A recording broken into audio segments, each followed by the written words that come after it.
नमस्कार, मैं सुधीर कुमार त्रिपाठी आप लोगों का बहुत बहुत स्वागत करता हूं। बच्चों आ जाओ आप लोग, फिर उसके बाद आपकी क्लास को प्रारंभ कर देते हैं। तो बच्चों जुड़ जाओ, आज बहुत इंपॉर्टेंट क्लास है आपके लिए, क्योंकि आज मैं आप लोगों को बताऊंगा कि किस तरीके से आप किसी भी दर्पण में प्रतिबिंब का निर्माण कर सकते हैं। तो चलिए जुड़ जाइए हमारे साथ, जल्दी जल्दी जल्दी जुड़ जाइए। और एक बार सभी लोग वीडियो को जल्दी जल्दी लाइक कर दीजिए। चलिए बच्चों जुड़ जाइए। मोहम्मद अरहम आ गए हैं, विनय कुमार आ गए, ममता, आदर्शक, क्या नाम है बालक का, दीक्षा राजपूत, सभी बच्चे जुड़ रहे हैं धीरे धीरे करके। सभी लोग आप लोग आ जाइए।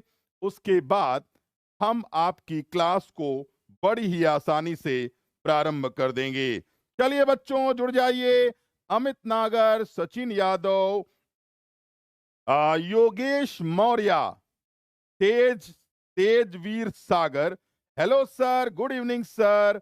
मैं न्यू स्टूडेंट हूं, कोई बात नहीं बेटा, आप न्यू हैं तो क्या हुआ, आज से हमारे लिए आप प्रिय स्टूडेंट हो जाएंगे। तो जल्दी जल्दी हमारे लिए जुड़ जाइए हमारे साथ, और आपकी क्लास को फिर हम प्रारंभ कर देंगे।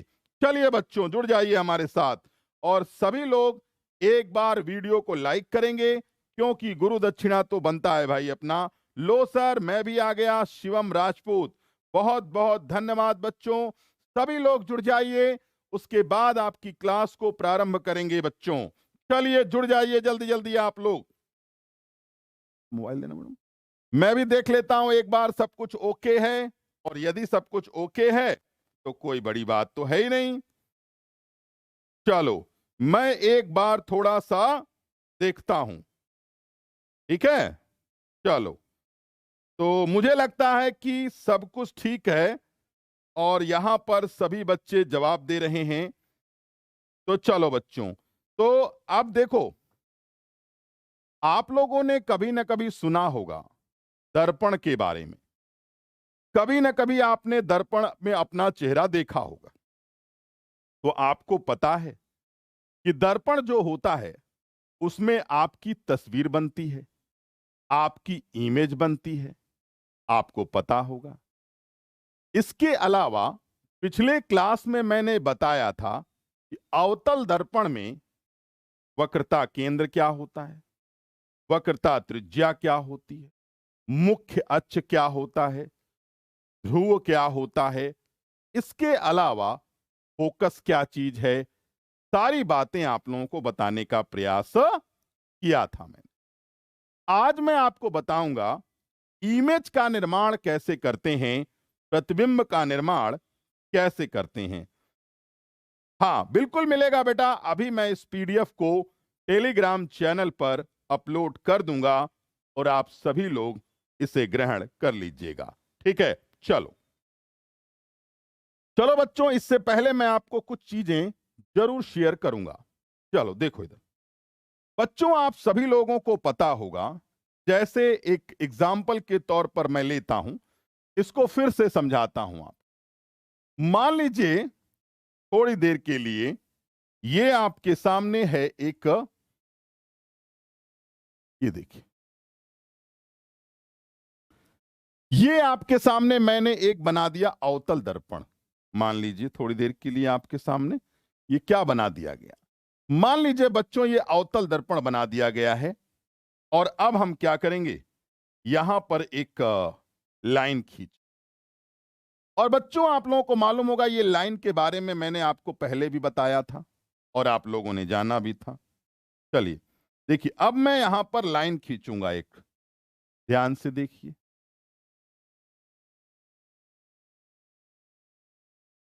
ये देखिए मैंने यहां पर एक लाइन खींची।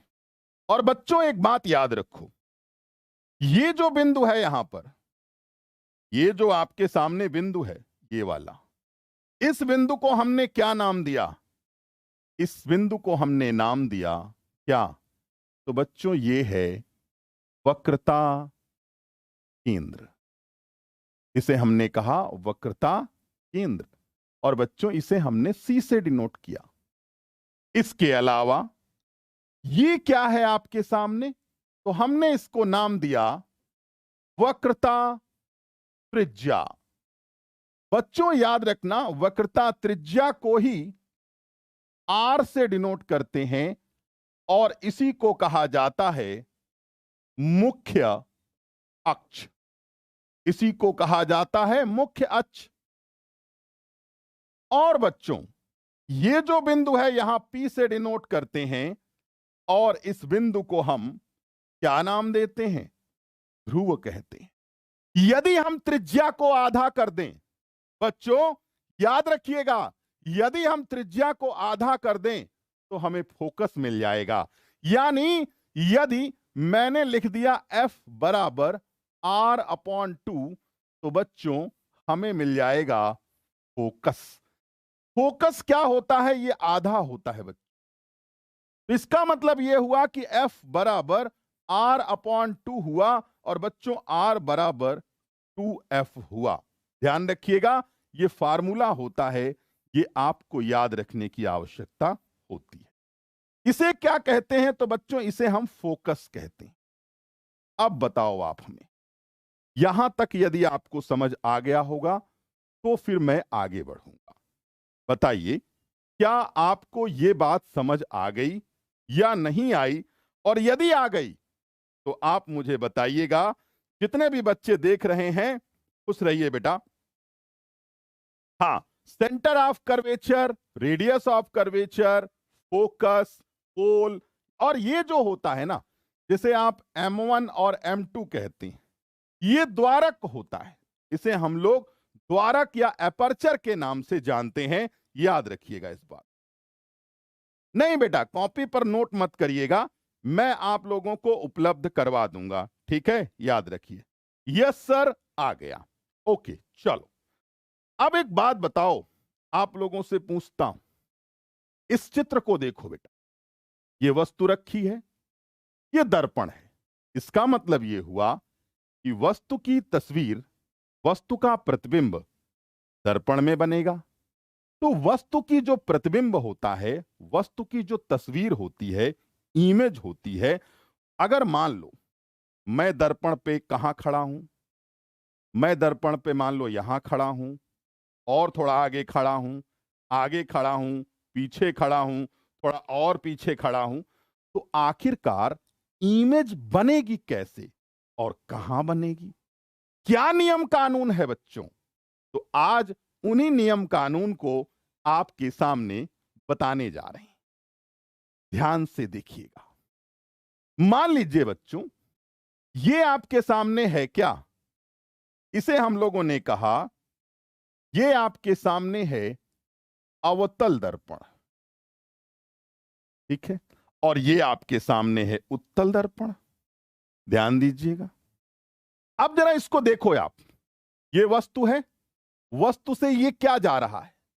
तो वस्तु से जो जा रहा है उसे कहा जा रहा है प्रकाश किरण। क्या जा रहा है? प्रकाश किरण जा रहा है। बच्चों, जब प्रकाश की किरण वस्तु से चलती है और दर्पण से टकराती है और टकराने के बाद किसी एक बिंदु पर मिलती है, यहां देखो, यहां पर वास्तव में मिल रही है। यानी यदि कोई भी दर्पण अवतल दर्पण है तो आपको मालूम होना चाहिए, जब प्रकाश किरण वस्तु से चल करके दर्पण से टकराती है तो परावर्तन के पश्चात किसी बिंदु पर वास्तव में मिलती है। और अगर वास्तव में मिलती है तो अवतल दर्पण में सदैव कैसा इमेज बनेगा? तो बच्चों वास्तविक बनेगा। और वास्तविक प्रतिबिंब सदैव क्या होता है? उल्टा होता है। बच्चों यहां देखो, वस्तु से चलने वाली किरण टकराने के बाद मिलती हुई प्रतीत होती है। और बच्चों जब वह उत्तल दर्पण होगा तो जब प्रकाश की किरणें टकराने के बाद किसी बिंदु पर मिलती हुई प्रतीत होती है तो इसका मतलब यह हुआ यहां पर कैसा प्रतिबिंब बनेगा बच्चों? तो यहां पर आभासी बनेगा। और आभासी प्रतिबिंब सदैव क्या होता है बच्चों? तो याद रखिएगा आभासी प्रतिबिंब सदैव सीधा होता है। बताओ यहां तक क्लियर हुआ या नहीं? बोलो बच्चों, यहां तक क्लियर हुआ या नहीं? बोलो। अगर यहां तक आपको क्लियर हो गया होगा तो आपको मेरी बात समझ में आ गई होगी। बच्चों, आपको मेरी बात समझ आ गई होगी और आपको पता होगा ये मैंने अभी थोड़ी देर पहले समझाया है और ये मैं आपको अभी समझा रहा हूं। यानी अवतल दर्पण होगा तो प्रकाश की किरण आएगी, टकराने के बाद किसी बिंदु पर वास्तव में मिलेगी अवतल दर्पण। और यदि मिलती हुई प्रतीत होती है, यानी मिल नहीं रही है, महसूस हो रहा है, तो समझ जाइएगा वह प्रतिबिंब आभासी होगा। आभासी प्रतिबिंब सदैव सीधा और वास्तविक प्रतिबिंब सदैव उल्टा। अवतल दर्पण में कैसी इमेज बनेगी? वास्तविक और उल्टी। और उत्तल दर्पण में कैसी इमेज बनेगी? आभासी व। समझ में आ गया होगा आप लोगों को? यस, क्लियर है। चलो आगे बढ़ते हैं बच्चों। अब हम थोड़ा आगे बढ़ते हैं, ध्यान से देखो। देखो बच्चों, यदि वस्तु अनंत पर हो तो प्रतिबिंब कहां होगा? फोकस पर होगा। और बच्चों, यदि वस्तु देखो ध्यान से देखो, यदि वस्तु अनंत पर है तो वस्तु फोकस पर होगा, और यदि वस्तु फोकस पर है तो इमेज अनंत पर बनेगी। और बच्चों, यदि सी से पहले वस्तु रखी है तो एफ और सी के बीच होगी, और बच्चों एफ और सी के बीच वस्तु रखी है तो सी पर होगी। सी पर वस्तु क्या है? सी पर बनेगी। यानी यदि सी पर रखा है तो सी पर बनेगी, और सी और एफ के बीच में है तो सी से परे बनेगी। यानी आप ये समझ जाओ बच्चों, उल्टा होता हुआ चला जाता है। एफ पर है तो अनंत पर है। समझ में आई बात? तो चलिए मैं आपको 4-5 कंडीशन बताऊंगा, उससे पहले आपको कुछ नियम समझाऊंगा। ध्यान से देखिएगा। हाँ जी, पहले आपको मैं कुछ नियम समझाऊंगा। ध्यान से देखो बच्चों। पहला नियम, जब प्रकाश किरण, देखो बेटा आपको पता होगा ये मुख्य अक्ष है। क्या है? ये है मुख्य अक्ष। आपको पता होगा, मैं बताने जा रहा हूं।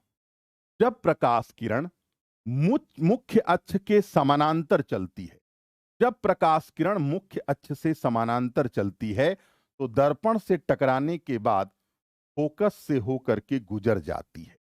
यानी कहने का मतलब यह है कि जब भी कभी वस्तु से प्रकाश की किरण चलेगी तो वह मुख्य अक्ष के समानांतर सदैव होगी, और परावर्तन के पश्चात जो मुख्य अक्ष के समानांतर किरणें आ रही हैं वह सदैव फोकस से ही होकर के गुजरेंगी। उसके अलावा कोई ऑप्शन नहीं होता। पहली चीज। अब यही सेम चीज आपको क्या होगा, यहां देख लो। यहां पर क्या हो रहा है? यहां पर ये अभिसारित है और यहां ये अपसारित है। अंतर सिर्फ यही है। समझ में आई बात? ध्यान रखिए, पहला नियम। अब आइए दूसरे नियम पे गौर करते हैं। क्या है? जब प्रकाश किरण फोकस से होकर के गुजरेगी तो परावर्तन के पश्चात मुख्य अक्ष के समानांतर चली जाएगी।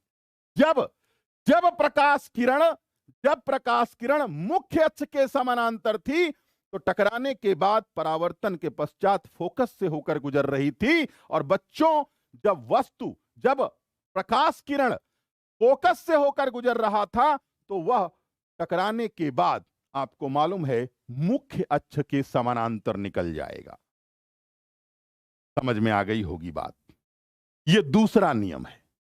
दूसरा नियम। और अब आइए हम बात करते हैं क्या, तीसरे नियम की। देखो बच्चों, यदि प्रकाश किरण सी से होकर गुजरेगी तो वापस फिर से परावर्तन के पश्चात उसी रास्ते पर चली जाएगी। यानी बेटा आपको पता होना चाहिए, जब मैं पहले नियम की बात करूंगा तो पहले नियम में वस्तु से प्रकाश की किरण जब चलती है परावर्तन के पश्चात मुख्य अक्ष पे उपस्थित फोकस से होकर गुजरती है। और जब, याद रखिएगा, जब प्रकाश किरण फोकस से होकर गुजरती है तो परावर्तन के पश्चात मुख्य अक्ष के समानांतर निकल जाती। और बच्चों, जब प्रकाश की किरणें सी से होकर आती हैं तो फिर से टकराने के बाद वापस उसी रास्ते पर चली जाती है। क्लियर हो गया? चलो, तो आइए आपको कुछ बातें अब चित्र के माध्यम से समझाते हैं। बोलिए बच्चों, क्लियर हो गया? चलो, तो आइए, कुछ इमेज है आपके सामने, मैं आपको, और देखो एक चीज और भी है, जब ध्रुव पर होगा तो किरण भी आप देख लीजिए, जिस तरीके से किरण आएगी ध्रुव से टकराएगी वापस लौट जाएगी, ध्यान रखना। अब देखो जरा यहां पर पहला वाला देखो, अनंत पे रखी है, फोकस पर बनेगी, फोकस पर वस्तु रखी होगी, अनंत पर बनेगी। सी से परे होगी, थोड़ा सा सी से परे होगी तो सी और एफ के बीच बनेगी। और बच्चों, यदि वस्तु वस्तु सी और एफ के बीच होगा तो सी से परे बनेगी, सी पर है तो सी पर ही बनेगी। और बच्चों याद रखिएगा, अगर सी और पी के बीच में है तो आपको मालूम होना चाहिए कि ये आपके सी से परे बनेगी। समझ में आई बात? ध्यान रखिए। तो ऐसी ही इमेजेस हैं, बहुत आसान होता है बच्चों किसी चीज को बताना। सर क्रिस्टल क्लियर है, ओके। तो देखो आज मैंने क्या किया, मैंने आपको नियम बताए, कानून बताए। अगर आप थोड़ा सा विवेकधारी हैं तो आप बड़ी ही आसानी से इन क्वेश्चंस को सॉल्व कर ले जाएंगे। जैसे मैं आपको एक एग्जाम्पल के तौर पर कुछ बातें यहां पर समझाने जा रहा हूं, तो देखते हैं आप लोग कर पाएंगे या नहीं कर पाएंगे। तो चलो बेटा, एक अवतल दर्पण ले लेते हैं थोड़ा सा। चलिए एक अवतल दर्पण लेते हैं, देखो बड़ी आसानी से। ठीक है, एक अवतल दर्पण ले लिया और हम इसको अब पीछे से पेंट कर देते। बच्चों, अब इसके लिए हम एक लाइन खींचते हैं। देखो, एक हम लाइन ले लेते हैं यहां पर। ठीक है, चलो लाइन ले लिया। बच्चों आप लोगों को पता होगा, एक वस्तु भी ले लेते हैं। एक वस्तु ले लीजिए जो अनंत पर रखी है। जो कहां रखी है? जो अनंत पर रखी। इसको आप अनंत मान लीजिए थोड़ी देर के लिए, कोई बात नहीं। अब बच्चों एक बात बताओ, अब प्रकाश किरण यहां से चलेगी तो आपको मालूम होगा, पहले नामकरण कर लो। इसे आप सी कह लो, इसे आप एफ कह लो। और बच्चों याद रखना, ये एफ का पॉइंट हो गया, ये सी का पॉइंट हो गया, और ये आप जानते ही हैं ये पी का पॉइंट हो गया। वस्तु कहां रखी है? वस्तु रखी है अनंत पर, तो तस्वीर बनेगी फोकस पर। तो ध्यान देना जरा सा। अब यहां से हम क्या करेंगे, यहां से हम अब प्रकाश की किरण को ले जाएंगे। देखिए बच्चों, ले गए प्रकाश की किरण को। हाँ, अब हम यहां से प्रकाश की किरण को ले गए। अब हम क्या करते हैं बच्चों, एक प्रकाश की किरण और ले जाते हैं। देखो ध्यान, अब हम एक प्रकाश की किरण को और ले जाते हैं।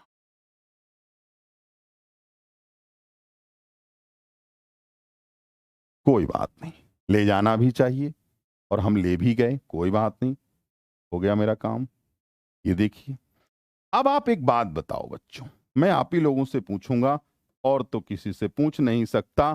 तो मुझे बताओ, ये प्रकाश की किरण परावर्तन के पश्चात टकराएगी कहां से, जाएगी कहां से, गुजरेगी कहां से? मुझे समझाओ जरा सा, गुजरेगी कहां से बेटा, बताओ, बोलो कहां से गुजरेगी? जल्दी बताओ, जल्दी बताओ, जल्दी।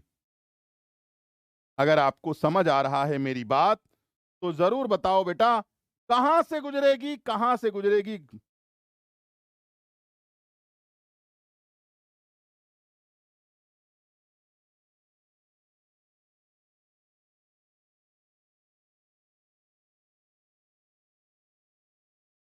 अरे मैं देख रहा कहां बताओ बेटा। फोकस। देखा, हमारे बच्चे इतने चमत्कारिक हैं कि बच्चों आपने तो मौज मार दी बिल्कुल से। देखो बच्चों, ये देखो फोकस से होके गुजर गई। कहां से गुजरी? फोकस से। ये देखो। अब आइए बच्चों, ये वाली देखिए, ये कहां से गुजरेगी? क्योंकि ये भी वही सेम चीज है, आ रही है, तो देखो ये भी वहीं से गुजरेगी। सिंपल सा कंसेप्ट है। ये देखो बेटा, देखो, हो गया ना? देखो, अब मैं आपको कुछ बातें बताता हूं, ध्यान से देखो बच्चों। ये देखो, ये देखो बच्चों, ये प्रकाश किरण थी। अब एक बात बताओ, जब वस्तु जब वस्तु अनंत पर होगी तो प्रतिबिंब, यानी ये वस्तु है और ये यहां पर प्रतिबिंब है एफ पर, तो इसका मतलब यही ना हुआ कि जब वस्तु अनंत पर होगी तो प्रतिबिंब कहां बनेगा? प्रतिबिंब बनेगा फोकस पर। और जब वस्तु फोकस पर होगी तो प्रतिबिंब बनेगा अनंत पर। ध्यान देना, कहां बनेगा? अनंत पर। समझे बच्चों? और जानते हैं, ध्यान रखना, मैं कुछ चीजों को बताता हूं आपको और आप चीजों को समझना, मेरी बात को समझे बच्चों। ये जो तस्वीर बनेगी, यह कैसी बनेगी? वास्तविक बनेगी। और कैसी बनेगी बच्चों? तो यह प्रतिबिंब उल्टी तस्वीर बनेगी, और हां, वस्तु से छोटी बनेगी। वस्तु से बहुत छोटी बनेगी, बिंदु समान। बहुत छोटी, बिंदु समान, पॉइंट लाइक होगी ये। समझ में आई बात? तो बच्चों बताओ, क्लियर हुआ या नहीं?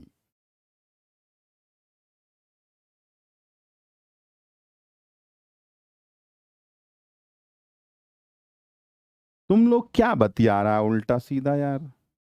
मैं कुछ पढ़ा रहा हूं, यहाँ गर्ल्स ये करती हैं, बॉयज ये करते हैं। चलो अच्छा बच्चों, एक बात बताओ, यदि मैं आपको इसके लिए होमवर्क दूं कि जब वस्तु फोकस पर है तो कहां बनेगी, जब वस्तु सी पर है तो कहां बनेगी, और जब वस्तु सी और एफ के बीच में है तो कहां बनेगी, जब वस्तु एफ और पी के बीच है तो कहां बनेगी? तो आप कर ले जाओगे या नहीं कर पाओगे, ये बताओ। हैं? कर ले जाओगे या नहीं? बेटा आप लोग गुरु दक्षिणा देने देने में थोड़ा संकोच करते हो यार, कम से कम वीडियो को लाइक तो करो। चलो बताओ। Yes sir, yes sir, yes sir, Sachin Yadav. Simple simple simple. Sir एक बार रिपीट कीजिए। अरे बेटा आप रिपीट मत कराओ यार वीडियो को। जब कभी भी ऑनलाइन क्लास लिया करो तो रिपीट मत कराया करो, कोई चीज दोबारा रिपीट करके देख लिया करो। हाँ, होमवर्क है, आप करेंगे इसको कि आखिरकार कैसे होता है ये चीज। ठीक है, चलो ओके। अब आप लोग इसको होमवर्क के रूप में करेंगे। अभी मैं इस पीडीएफ को ग्रुप में भिजवा देता हूं। ठीक है बेटा, चलो, थैंक यू, शुभ रात्रि बच्चों। वीडियो लाइक कर देना बेटा।